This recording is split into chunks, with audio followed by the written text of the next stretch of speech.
আমাৰ জুবিন দাক চিনি নোপোৱা মানুহেই নাই কিন্তু আজি জুবিন দাৰ আকস্মিক মৃত্যুৰ চাঞ্চল লৈ আৰু বিশ্বৰ 4th largest public funeral gathering হোৱাৰ বাবে মানুহে বহুত প্ৰশ্ন সুধিছে যেনে জুবিন গাৰ্গ হেনো কোন তেওঁ এনেকুৱা কি কাম কৰি গৈছিল যাৰ কাৰণে তেওঁৰ মৃত্যুৰ সময়ত ইমান মানুহ একত্ৰিত হৈছিল এনেকুৱা প্ৰশ্নৰ উত্তৰ আমাৰ প্ৰত্যেকজন অসমীয়াই দিব পাৰিব কিন্তু বহুত দুৰ্ভাগ্যজনক আৰু লাজৰ কথা যে অসমৰ কিছুমান মানুহে জুবিন দাক হেনো চিনিয়ে নাপায় কিছুমানেতো আমাক মানে জুবিন অনুৰাগীক ষ্টুপিড আনএডুকেটেড ইলিটাৰেট গাঁৱলীয়া বুলিও কৈছে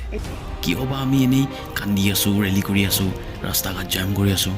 সেয়েহে এই ভিডিঅ'ৰ চিৰিজকেইটা স্পেচিয়েলি তেওঁলোকৰ বাবে আনিছোঁ যিবিলাকে জুবিনদাৰ আচল জীৱনী নাজানে আৰু তেওঁলোকৰ বাবে যিয়ে জুবিনদাৰ জীৱনী ভালদৰে জানিবৰ ইচ্ছা ৰাখিছে আজি একদম চিম্পল ভাষাত আপোনালোকক আমাৰ জুবিনদাৰ বিষয়ে ক'ব আহিছোঁ আশা ৰাখিছোঁ আপোনালোকে এই ভিডিঅ'টো আৰু চিৰিজকেইটা সম্পূৰ্ণ মন দি চাব আৰু ভাল লাগিলে ভিডিঅ'টো লাইক কৰি চেনেলটো ছাবস্ক্ৰাইব কৰি আমাক আগবাঢ়ি যোৱাৰ এটা সুযোগ দিব আমাৰ বৰাক উপত্যকাৰ একমাত্ৰ আহোম ষ্টুডিঅ' ইউটিউব চেনেললৈ মই প্ৰীতি বৰুৱা গোটেই অসমবাসী ৰাইজক টিম আহোম ষ্টুডিঅ'ৰ ফালৰ পৰা স্বাগতম জনাইছোঁ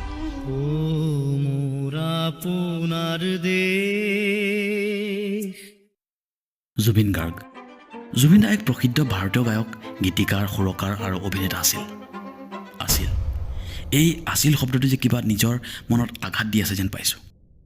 পিছে তেওঁ অসমীয়া বঙালী মেইটেই মণিপুৰী বিষ্ণুপ্ৰিয়া মণিপুৰী ডিমাচা অৰুণাচলী চাহ জনগোষ্ঠী হিন্দী ইত্যাদি ভাষাৰ সংগীতত গভীৰ প্ৰভাৱ পেলাইছিল আমাৰ জুবিনদাৰ জন্ম 18 নৱেম্বৰ 1972 চনত হৈছিল জুবিনদাৰ দেউতাক এজন জজ আৰু কবি আছিল নাম মোহিনীমোহন বৰঠাকুৰ বা কপিল বৰঠাকুৰ মাতৃ গায়িকা ইলি বৰঠাকুৰ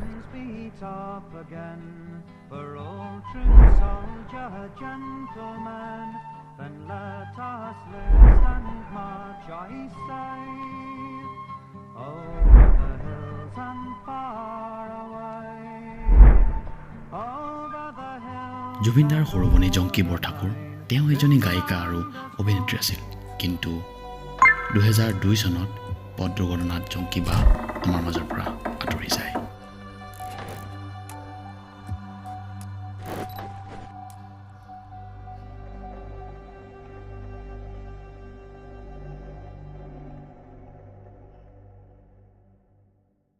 জুবিনদাৰ পত্নী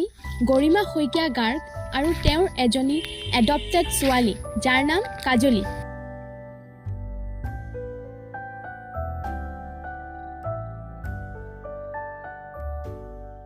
আমাৰ হিয়াৰ আমঠু জুবিনদাৰ আচল নাম জুবিন বৰঠাকুৰ আমাৰ জুবিন দা শৈশৱৰ পৰাই সংগীতৰ লগত জড়িত আছিল আৰু তেওঁৰ নাম জুবিনৰ অৰ্থ তেওঁ নিজেই ক'লে জুবিন নামৰ নামটো অৰ্থটো কোনোবা জানে নাই এটা গোপন নকৰিবা কিন্তু Don't do it. কথা এটা কৰিছিলোঁ মোৰ নামৰ মিনিংটো কি What is Zubin? No, Zubin is love. That's a different thing. সেইটো তোমালোকে বনাই লৈছা সেইটো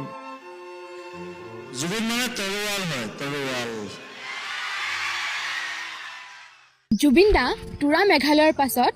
যোৰহাট অসমত আছিল 3 বছৰ বয়সতে গাবলৈ আৰম্ভ কৰিছিল মাতৃৰ পৰা গীত আৰু পণ্ডিত ৰবীন বেনাৰ্জীৰ পৰা তবলা শিকিছিল আৰু এটা বিশেষ কথা যে যোৰহাট জুবিনদাৰ বাবে মাত্ৰ এখন চহৰ নাছিল যোৰহাট আমাৰ জুবিনদাৰ পৰম্পৰা সংগীত পৰিয়াল আৰু পৰিচয়ৰ প্ৰতীক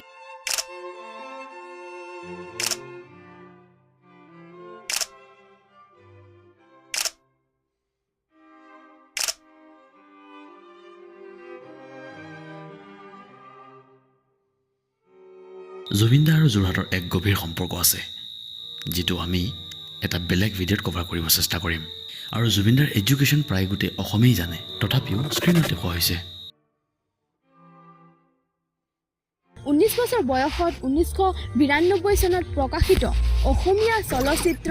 অনামিকাৰ সৈতে জুবিনদাৰ আৰম্ভণি এই এলবামখনেই তেওঁৰ দীঘলীয়া সংগীত যাত্ৰাৰ আৰম্ভণি চিহ্নিত কৰিলে আৰু তেওঁক আঞ্চলিক জগতত প্ৰতিষ্ঠিত কৰিলে এলবামখন বাণিজ্যিকভাৱে সফল হৈছিল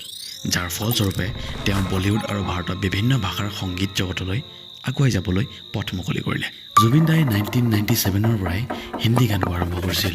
আৰু জুবিনদাৰ ফেমাছ হিন্দী গানকেইটা গোটেই অসমবাসী ৰাইজৰ লগতে গোটেই ভাৰতেই জানে আমাৰ জুবিনদাৰ জীৱনত 40টা ভাষাত 38,000ৰো অধিক গান ৰেকৰ্ড হৈছে য'ত অসমীয়া হিন্দী বেংগলী মণিপুৰী ডিমাচা তামিল তেলেগু ইত্যাদি ভাষা অন্তৰ্ভুক্ত আমাৰ জুবিনদাই 12টা বাদ্যযন্ত্ৰ বজাব পাৰিছিল যেনে তবলা গিটাৰ হাৰমনিয়াম কীবোৰ্ড এটচেট্ৰা আৰু স্পেচিয়েলি তবলা আমাৰ জুবিন দাই শৈশৱতে শিকিছিল।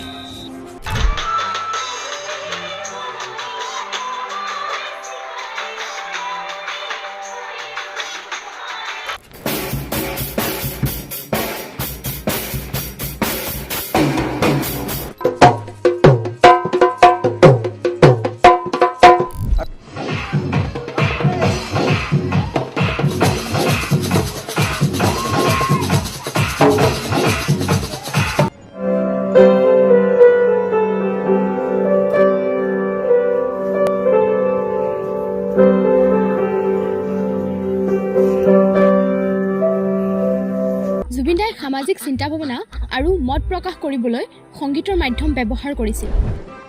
তাৰ পাছত 19 ছেপ্টেম্বৰ 2025 চনত ছিংগাপুৰৰ পৰা এটা নিউজ আহে, আমাৰ জুবিন দা হেনো নাই। তাৰ পাছৰ খণ্ডটোতো আপোনালোক সকলোৱে জানেই। আপোনালোকে জানেনে জুবিন দাৰ নিষিদ্ধ সংগঠন আলফাৰ সৈতে কেইবাবাৰো সংঘাত হৈছিল। বিশেষকৈ তেওঁ বিহুৰ সময়ত হিন্দী গীত গাবলৈ মানা কৰা আলফাৰ আদেশ নামানিছিল। কিন্তু সৰ্বশেষত আমাৰ জুবিন দাৰ মৃত্যুক লৈ সেই আলফাই এক চূড়ান্ত সতৰ্কবাৰ্তা জাৰি কৰে, য'ত তেওঁলোকে কয় যে যদি চৰকাৰে ন্যায়ৰ ব্যৱস্থা নলয় তেন্তে তেওঁলোকে দোষী বুলি ধৰা ব্যক্তিসকলৰ ওপৰত নিজে ব্যৱস্থা ল'ব। অসমত তেওঁৰ দেহ অনাৰ সময়ত লাখ লাখ লোকৰ শ্ৰদ্ধাঞ্জলি। জুবিনৰ অনুৰাগীৰ কান্দোন, ইনফেক্ট আমিও কান্দিছোঁ। বৰাক উপত্যকাৰ প্ৰত্যেকটো অসমীয়াই কান্দিছে,